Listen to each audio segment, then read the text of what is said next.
Dubai മറീനയിലെ 67 നിലകളുള്ള കെട്ടിടത്തിൽ വൻ തീപിടുത്തം. 6 മണിക്കൂർ സമയമെടുത്താണ് തീ നിയന്ത്രണ വിധേയമാക്കിയത്. 3820 താമസക്കാരെയും ഒഴിപ്പിച്ചതായി അധികൃതർ അറിയിച്ചു. ദുബായ് മറീനയിലെ 67 നിലകളുള്ള കെട്ടിടത്തിലാണ് വൻ തീപിടുത്തമുണ്ടായത്. 6 മണിക്കൂർ സമയമെടുത്താണ് തീ നിയന്ത്രണ വിധേയമാക്കിയത്. 3820 താമസക്കാരെയും ഒഴിപ്പിച്ചതായി അധികൃതർ അറിയിച്ചിട്ടുണ്ട്.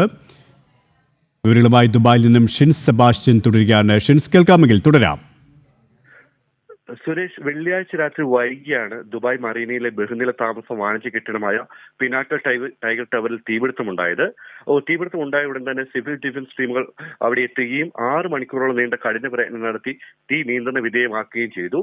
അതിൽ ഈ കെട്ടിടത്തിൽ 764 അപ്പാർട്ട്മെന്റുകളിലായി 3820 താമസക്കാരാണ് ഉണ്ടായിരുന്നത്.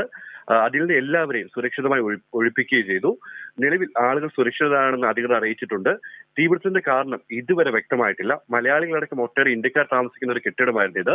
കെട്ടിടത്തിന്റെ ഒരു ഭാഗത്ത് തീപിടുത്തം ഉണ്ടാകുകയും പിന്നെ അത് തീ മുകളിൽ നിന്ന് താഴേക്ക് പടരുകയുമായിരുന്നു.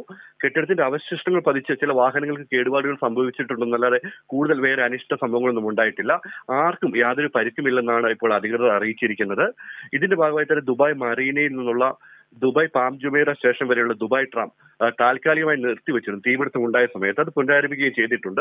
യാത്രക്കാരുടെ സുരക്ഷ ഉറപ്പാക്കുന്നതിനും തീപിടുത്തത്തിന് ശേഷമുള്ള പ്രവർത്തനങ്ങൾ സുഗമമാക്കുന്നതിനുമുള്ള മുൻകരുതൽ നടപടിയായിട്ട് മാത്രമാണ് സർവീസ് നിർത്തിവെച്ചത്. അധികൃതർ ഇപ്പോൾ കെട്ടിടത്തിൽ താമസിപ്പിച്ചിരുന്നവരെ ഈ കെട്ടിടത്തിന്റെ ഉടമകളുമായി ചേർന്നിട്ട് താൽക്കാലിക താമസ സൗകര്യവും ഒരുക്കിയിട്ടുണ്ട്. ഇത് ആദ്യമായിട്ടല്ല ഈ കെട്ടിടത്തിൽ തീപിടുത്തം ഉണ്ടാകുന്നത്. 2015 മെയ് 25 ഈ കെട്ടിടത്തിൽ അതിന് 47-ാം നിലയിൽ അതിലൊരു ഫ്ളാറ്റിലെ കിച്ചണിൽ നിന്ന് തീപിടുത്തം ഉണ്ടാവുകയും ഒരു 48 അങ്ങനെ 2-3 നിലകളിലേക്ക് തീ പടരുകയും ചെയ്തിരുന്നു. അന്നും അനിഷ്ട സംഭവങ്ങളൊന്നും ഉണ്ടായിട്ടില്ല. അപ്പോൾ ഇപ്പോൾ സുരേഷ്, തീപിടുത്തം ഉണ്ടായെങ്കിലും ആർക്കും യാതൊരു പരിക്കുമില്ല. കൂടുതൽ അനിഷ്ട സംഭവങ്ങൾ ഒന്നും സംഭവിച്ചിട്ടില്ല. കെട്ടിടത്തിന് നാശനഷ്ടം ഉണ്ടാകുകയും അതിന്റെ അവശിഷ്ടങ്ങൾ പതിച്ച് വാഹനങ്ങൾക്ക് താഴെ പാർക്ക് ചെയ്യുന്ന വാഹനങ്ങൾക്ക് കേടുപാടുകൾ മാത്രം സംഭവിച്ചിട്ടുണ്ടെന്നാണ് ഇപ്പോൾ അധികൃതർ അറിയിച്ചിരിക്കുന്നത്.